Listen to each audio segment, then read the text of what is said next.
Hey guys, Jeff, Hubie's Garage. Today we're going to go over my 55 210 Delray. It's a recent purchase as far as all the cars that I've owned.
All right, so 55 Chevy 210 Delray. Delray is kind of a little bit of an offset from the 210. It had, I believe it had a two-tone paint, typically a second color with the roof. It had a two-tone dash, which I think the 210s had those also. And then the Delray specifically that I remember is, it's not in here now, but they have a specific interior pattern. It's a unique pattern, and it's different from the typical vinyl cloth in the sense that it's vinyl.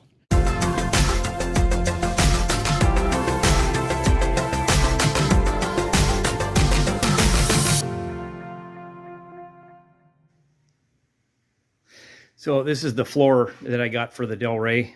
It's a full floor. I got it from Classic Industries. I guess they do have some more expensive floors, maybe Real Deal Steel, Cars Incorporated. This one is the cheaper one, but I have heard that this one is okay. I don't know if it comes from the same stamp or what. Not real sure whose brand it is, but it is one that they sell at Classic Industries, and they had it in stock. So went ahead and grabbed this while it was there too at will call for the Delray. So aside from the driver's floor, the toe boards are not in the best of shape on this one. So specifically on the driver's side, you know, if you come around the outside here and look at it, you'll see the parking brake rollers here. They're actually detached from the toe board, and obviously structurally you need something to attach that to have an e-brake. The toe board on the rest of it is not bad, but this driver's side is a problem. So I just went ahead and got a whole new toe board. It may be worthy of revisiting just getting a driver's side only toe board, but part of the problem is when I brought the car home, I knew that I wasn't going to do the body work on this car. It was before I had the channel. I don't really, as I've said before, I don't really have a big welding background. I'm going to be, I now have a welder, I now have a plasma cutter. I'm going to be doing that stuff from now on, but this car I had already made arrangements with cancer, rot, and metal repair, and the car will be media blasted because lots and lots of surface rust, and a lot of that rust will come off with the media blast. So with the rotted toe board, some of it's kind of thin on the passenger and on the tunnel itself, so just figured it'd be better. At least they had this one in stock, so went ahead and got a full-size toe board, or I should say a one-piece. I've heard pretty good reviews on the Golden Star, so this one just happened to be in stock, so I went ahead and grabbed this. And like I say, everything that we needed sheet metal wise, from the the floor plan say that twice, the floor pan being a one-piece floor pan, the toe board, the driver's side door skin, and then the quarter panel that I have in the house. And there's, some issues here right at the leaded seam there at the trunk, as well as on this side too. The quarter panel on this side, it's got a little wow right there, little wavy spot right there, a little something right there, and then it's a little bit of an indented deal right there, but certainly a repairable quarter. Lots of surface rust. I mean, even the A-pillars are pretty solid, even underneath on both sides. Just again, the toe board underneath there where the e-brake is, or the e-brake rollers, the floor, the door skin right here on this door, it's wavy. So on the door, this is another door that came with the car. It is not in too bad a shape. The door skin's pretty wavy. It's got some wrinkles and stuff on it, some stuff that's going to be, you just figured out it's probably just going to be better to skin the door. So got a door skin for it, but that'll that'll get done. So here's the door skin for that driver door. You can see it's for a sedan. It's got the little trim riser there that will go on the we'll be able to pull the old door skin off and replace it with this one. So, and then the passenger quarter. So, all right. So one of the other pieces of sheet metal that I got was we needed a quarter panel. So I tried to order all of the sheet metal right away because I just didn't want to be hung up waiting for parts or back ordered parts. And they had this one at stock at Classic Industries. The only issue is it's for a hardtop. So obviously I've got a sedan. I guess the differences on the hardtops are the quarter window or the back window. This edge is different. I've also been told that there are some differences on the door jamb area, but none of that's going to matter for me because we're basically cutting it right down about where the center of the wheel well is, and everything from the center of the wheel well back is what's going to be used on this.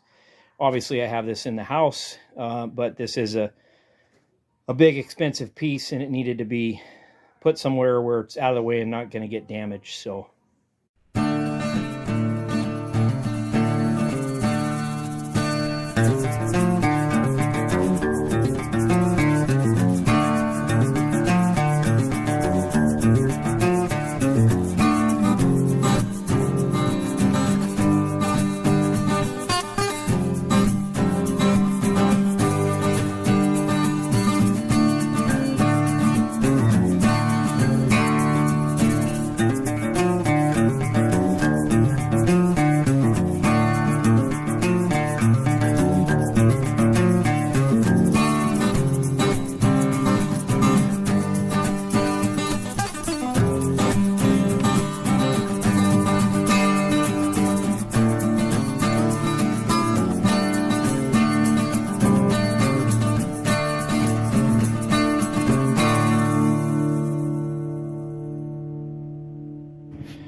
That's about it. Everything sheet metal wise, you know, original paint doesn't lie. So it's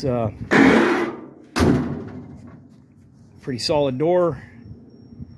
You know, it's you know, everything looks good. So as far as I'm concerned, as far as rollers go, this roller is a great foundation. Again, getting back to the cowl tag. You know, we looked at the cowl tag earlier. If you go back and look at this, the VIN number, you've got a VB55J. So the J coincides with the cowl tag. It's a Janesville car. The V, kind of a surprise. The car was a V8. It was a 265. And the B, 55, meaning 210, or a 55 210. And we do have the V8 script, at least on the undamaged portion of it. The damaged portion, it does have a hole. I'm not sure if that's the original spot or not, but it looks like it's probably been covered up. But it does still have one of the original V8 scripts on it. So, which kind of brought me to a little bit of a dilemma. I'm sure I'll, you know, you certainly are more than welcome to leave a comment, but you know, my plans for this car is a plan that I've had for a long, long time, to find a shell, to find a roller, and to build a clone of my dad's gasser. Back in '91, when I found this one, the Hirschfield automotive car, I thought I was going to do that. You know, an old gasser, you know, tear it apart, paint it, letter it, put everything back the way my dad had his, until I found the deep history on this car. I mean, multiple national record holder, been back to Indy, a terror all over Southern California, pictures everywhere in drag news, National Dragster. The curator of the NHRA museum remembered the car well as a lot of other people remembered the car well. So the plan to make a clone out of this one into my dad's was scrapped when I figured out the historical value of this gasser. And which brings another problem. It's valuable. It's historical. You want to keep it exactly the way that it was, in which that's what's going to happen to this car. It's going to be painted and lettered and put back exactly the way it was when I found it, or when it set all the records. But it's not drivable. It's not street drivable. I can drive it on the track. I could take it to some car shows, but as far as getting out on the highway and firing it up and banging gears and having fun, I can't really do that with this car. It's got a 2.5 gallon moon tank on it. It's got mechanical fuel injection. You can get the mechanical fuel injection to run on the street, but where we're going, there's going to be a lot of highway driving, lots of higher elevations, changes in elevations. So I decided that with doing the clone of my dad's car, it's going to be period correct. It's going to look just like my dad's car. It's going to be an exact clone of his car, minus the safety issues. I will upgrade stuff to make the car safer. But it's going to be driven on the street. I'm going to drive the car. I'm going to specifically build that car to drive on the street. And we're going to take the car out and we're going to go enjoy it. It'll be an actual usable street-driven gasser. So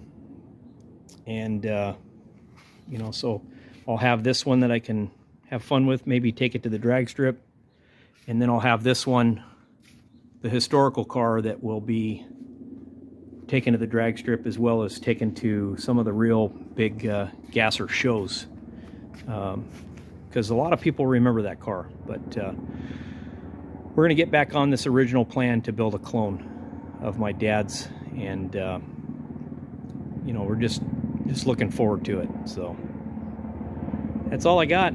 If you like the car, if you like the plan, maybe you don't, put a note down, follow along, go ahead and hit the subscribe button, and you'll get to watch this thing getting built and see it driven and seeing it being used.